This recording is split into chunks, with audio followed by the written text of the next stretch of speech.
just my own. And now, since the show is over, I really ought to go. This is Roger Kaza from the University of Houston, where we're interested in the way inventive minds work. A transcript of this Engines of Our Ingenuity episode number 2912 is online at uh.edu/engines. Additional episodes are available by podcast.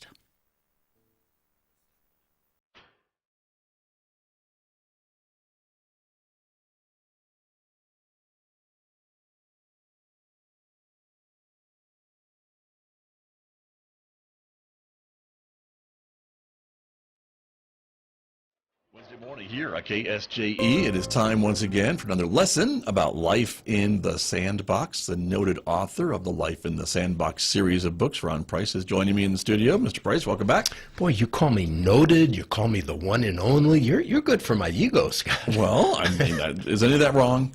Is any of that wrong? See? Let's move on. Okay. All right. You know, it's a funny thing, though. Seriously, when you write a book, people go, ooh, you wrote a book. Do you know how many thousands of people have written books? I personally know one guy who's written 67 books, and I often say between he and I, we've written 70 together. See? Oh, there you go. His 67 and my 3. Well, I know somebody else who's written over 50, so come on. See? And between you and I, we've written 3 books together. Well, so okay. There you go. Okay. I'm just saying. But anyway, yeah. I did write the series, Play Nice in Your Sandbox, at work, at home, at church, and again, conflict is inevitable. Conflict with another human being with whom you interact on a regular basis is going to occur. Damaged relationships, poor productivity, low morale, those are all optional.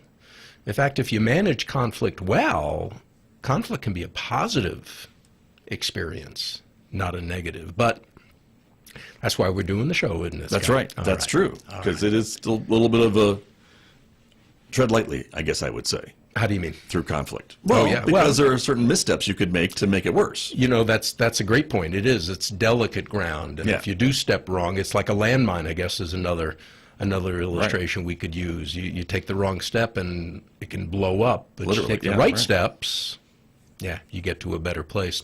So I want to talk today about one of the dumbest expressions that we've ever heard. And you've said it. I've said it. Okay. All God's children have said it. All right. I'll start it, you finish it. You ready? Yes. Forgive and forget. Thank you. That's dumb? Dumbest expression you've ever heard. And let me tell you why. Scott, I'm going to put you on the spot. Okay.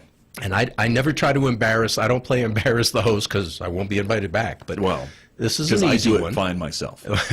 You don't need any help from your friends. Not. Answer honestly. Okay. Can you remember your second grade teacher? Let's see. I'm thinking. Yes. Kind of. Who? I think.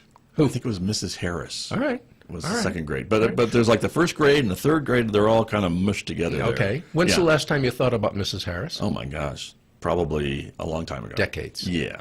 And look how fast that remembrance came into your mind. Right.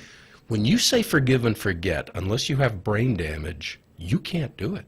You can't do it. Our minds are such that we retain every memory of everything, good, bad, or neutral, that's ever occurred in our life. That's why you're walking down the street or you're driving or you're just sitting around and all of a sudden a memory will flash into your mind of something that happened again decades ago. And you go, whoa. And it could be a sound, it could be a smell, it could be a sight, it could be a word, anything triggers that memory and boom, puts it right in the forefront of your mind. So to tell yourself to forgive and forget is telling yourself to do something that is not humanly possible. Again, short of brain damage, which I wouldn't wish on anybody. The trick is, or trick, I don't like that word, the tip is forgive and move on. Forgive and move on. And I mean truly forgive. Don't just say, well, I forgive you, but then again bring it up the next week. Well, I forgive you again, and bring it up the next week. Well, I forgive you. No. If I do that to you, Scott, do you feel forgiven if I keep bringing up what what No, you did? I do not. Thank you very I do much. not. No one would. No one would. So if you're going to forgive somebody, move on. Let it go. Don't bring it up again.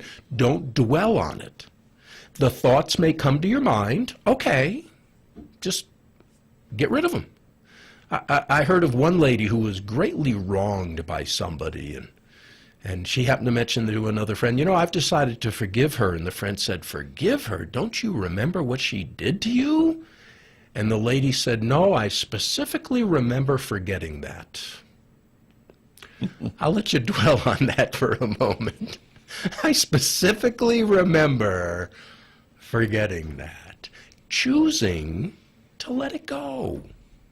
Choosing to truly forgive.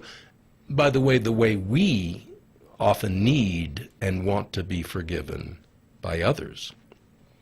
So don't dwell on it. If the thought comes back to your mind, nope, I remember forgiving that. I remember forgetting that. Don't talk to others about it. Again, Scott, you wrong me. This is totally theoretical.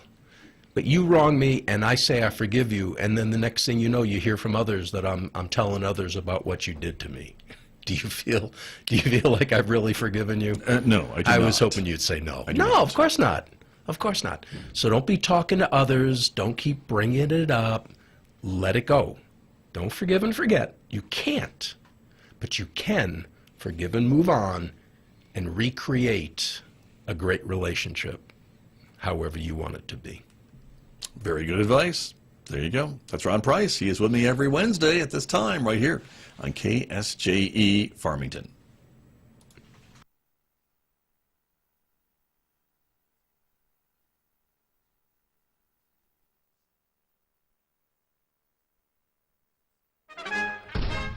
"150 years ago, the